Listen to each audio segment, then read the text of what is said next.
All right, welcome back to MMA Al Dente. I'm here to talk about the people's main event of the evening, Michael Chandler versus Dustin Poirier. Guaranteed to produce a bonus, I'd say. Either someone's getting a performance of the night for a knockout, or they're both getting a performance of the night for the fight of the night. Or whatever the fuck. They're both getting fight of the night.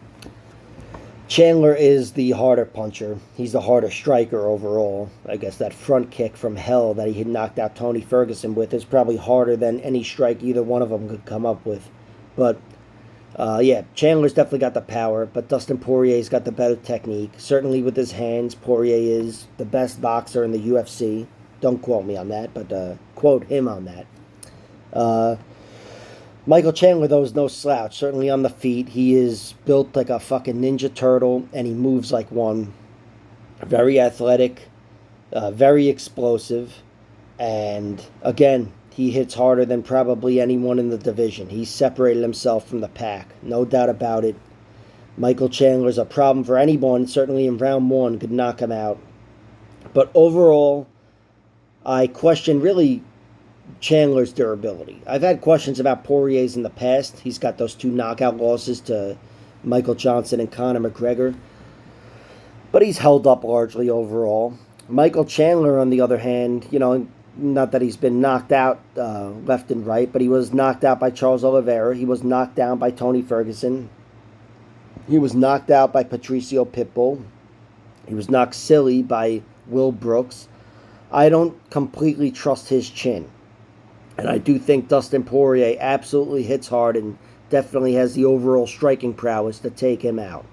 So that's what makes this fight interesting. Is again, I'm leading knockout one way or the other. Chandler, I think, his best chance of a knockout comes in round one, obviously, when he's most explosive, and you can bet on that at plus 750. That's absolutely worth a stab.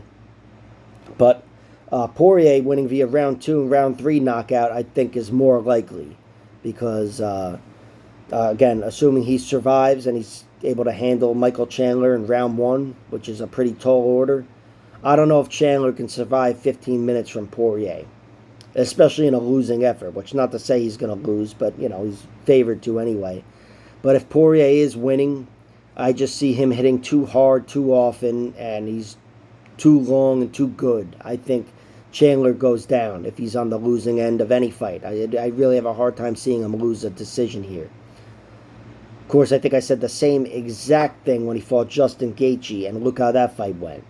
Chandler does have heart. We've seen him go 5 rounds with Eddie Alvarez, 4 rounds submitting Eddie Alvarez. We've seen him go really hard as anyone's ever gone for 15 minutes against Justin Gaethje.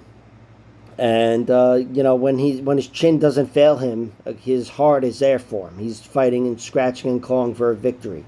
And in a 15-minute fight like this, again, maybe he doesn't have to worry so much about his cardio. Neither guy does.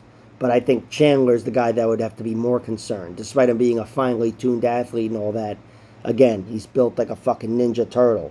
So this does favor Chandler the 3 rounds, I'd say, as opposed to 5 rounds. But overall, I'm still finding myself siding with Dustin Poirier. I think he weathers the storm from Michael Chandler and takes him out in round 2 or 3. I don't really like the odds, though.